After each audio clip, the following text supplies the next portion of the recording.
Tadi sudah ada sidang yang dijalankan oleh Richard Eliezer dan sudah ditutup oleh majelis hakim, dan pekan depan agendanya jaksa akan membacakan tuntutannya di depan persidangan. Dan untuk mengetahui jalannya sidang yang sudah berjalan tadi, kita akan tanyakan jurnalis Kompas TV Tifal Solesa di Pengadilan Negeri Jakarta Selatan. Tifal, pekan depan akan ada agenda pembacaan tuntutan oleh jaksa penuntut umum, dan ini terakhir kalinya hari ini Eliezer memberikan keterangannya di depan persidangan sebagai terdakwa, dan juga sekaligus tadi mengukuhkan pendiriannya pada keterangan-keterangan yang sudah diberikan sebelumnya. Nah, Tifal, apakah sudah ada persiapan untuk pembacaan tuntutan yang disiapkan oleh tim penasihat hukum dari Richard Eliezer sejauh ini? Sebetulnya soal pembacaan tuntutan dari jaksa dari Kejaksaan Negeri Jakarta Selatan untuk terdakwa Richard Eliezer Pudihang Lumiu ini dalam kasus pembunuhan berencana terhadap Nofriansyah Yosua Huta Barat, permintaannya 2 minggu untuk bisa mempersiapkan keseluruhannya. Tapi yang kemudian terjadi adalah hakim hanya mengabulkan selama 1 minggu, sehingga pada akhirnya diputuskanlah untuk agenda sidang pekan depan di tanggal 11 Januari 2023 adalah pembacaan tuntutan terhadap Richard Eliezer. Ini yang berlangsung atau sidang yang berlangsung hari ini sekaligus menutup upaya pembuktian ataupun juga pembelaan yang dilakukan dari pihak jaksa penuntut umum maupun juga dari tim kuasa hukum terdakwa. Bagaimana kemudian tahapan berikutnya ini tentu yang akan jadi menarik, mengingat dari pasal 340 atau pasal 338 Kitab Undang-Undang Hukum Pidana yang dialamatkan kepada terdakwa dakwaannya dengan pasal pengait pasal 55 ayat 1 ke 1 Kitab Undang-Undang Hukum Pidana dengan pidana maksimal adalah pidana mati dan setidak-tidaknya penjara selama kurungan 20 tahun atau seumur hidup.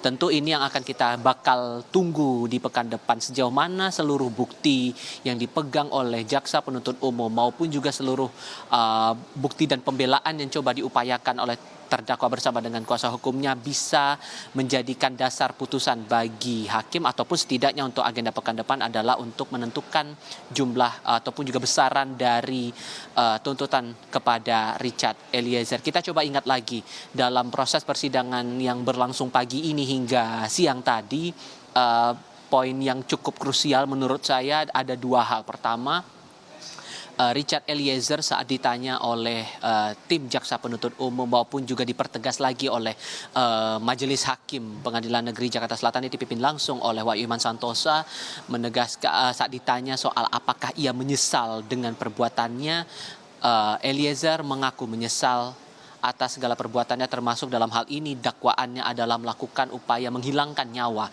Nofriansyah Yosua Huta Barat dengan cara menembak.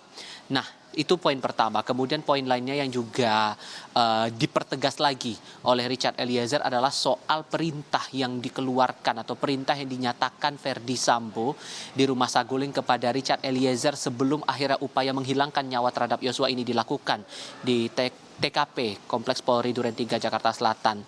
Ia sekali lagi menegaskan bahwa perintah yang disampaikan kepada dirinya adalah membunuh, bukan menghajar atau backup. Itu yang berkali-kali disampaikan, termasuk tadi saat ditanyakan kembali oleh majelis hakim maupun juga dari tim jaksa penuntut umum.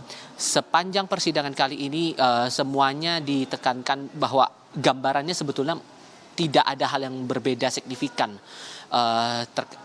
kalau kita bandingkan dengan pernyataan Richard Eliezer saat statusnya sebagai saksi untuk terdakwa lain dalam kasus yang sama, baik itu untuk terdakwa Verdi Sambo, Putri Chandrawati, Ricky Rizal, dan juga Kuat Ma'ruf.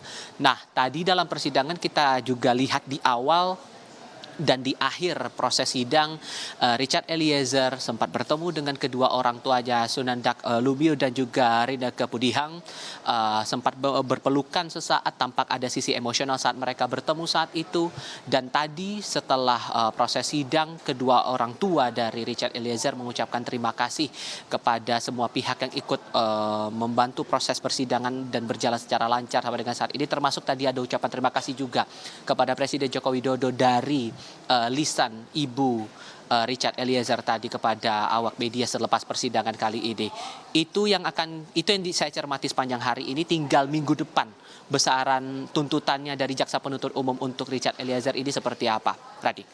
Ya. Dengan demikian sementara ini bisa kita simpulkan, mungkin juga jaksa maupun juga majelis hakim bisa menyimpulkan bahwa sejauh ini keterangan Richard Eliezer dari mulai menjadi saksi di persidangan, sebagai saksi untuk para terdakwa yang lainnya, dan hari ini memberikan keterangan sebagai terdakwa, sejauh ini masih konsisten begitu ya. Nah, bagaimana dengan sidang obstruction of justice atau kasus perintangan pembunuhan yang juga digelar di Pengadilan Negeri Jakarta Selatan? Tifal, kita ketahui hari ini Baikuni Wibowo diperiksa sebagai saksi untuk Hendra Kurniawan, Agus Nurpatria, dan Arif Rahman. Sejauh ini poin-poin apa saja yang bisa Anda tangkap dari jalannya sidang? Iya, untuk agenda sidang perintangan proses hukum atau obstruction of justice untuk terdakwa Hendra Kurniawan, Agus Nurpatria, dan Arif Rahman Arifin masih berjalan sampai dengan saat ini. Rencananya akan ada 2 saksi mahkota yang bakal bersaksi dalam sidang tersebut.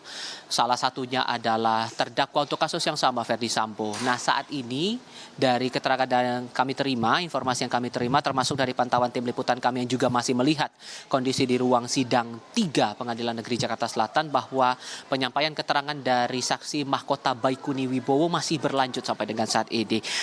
Garis besar yang sebetulnya disampaikan oleh Baikuni Wibowo dalam kesaksiannya hari ini untuk ketiga terdakwa, yakni Hendra, Agus, dan Arif, sehubungan dengan masih berkaitan dengan perintah menghilangkan atau menghapus rekaman CCTV di Kompleks Polri Duren 3 Jakarta Selatan, dan ini juga menjadi salah satu bukti yang kemudian dianalisis lebih lanjut oleh tim digital forensik dari Mabes Polri.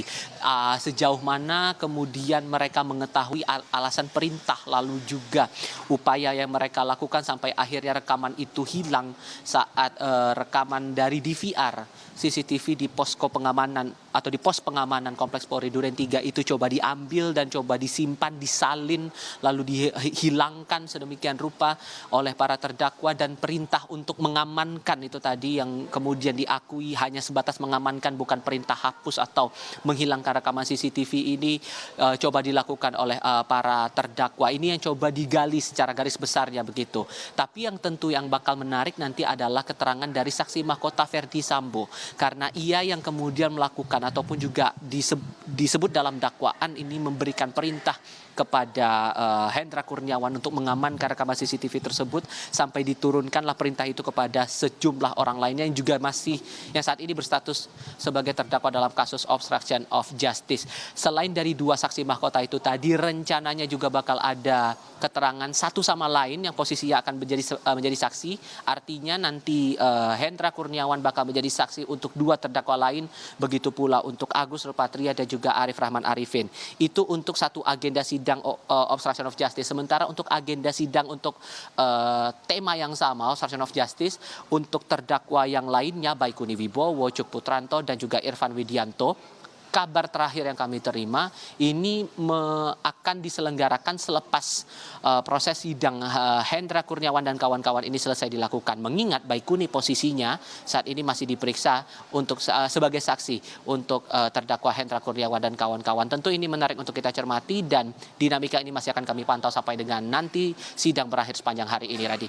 Baik, kita akan pantau kembali nanti informasi terbaru dari Anda di Pengadilan Negeri Jakarta Selatan. Khususnya nanti ada kesaksian yang sungguh penting hari ini dari saksi mahkota yang sudah diutarakan Anda tadi, dari Verdi Sambo. Dan juga tentu saja majelis hakim akan menentukan kadar pidana atau jerat pidana yang pantas bagi para terdakwa kasus perintangan penyidikan ini seperti apa nantinya.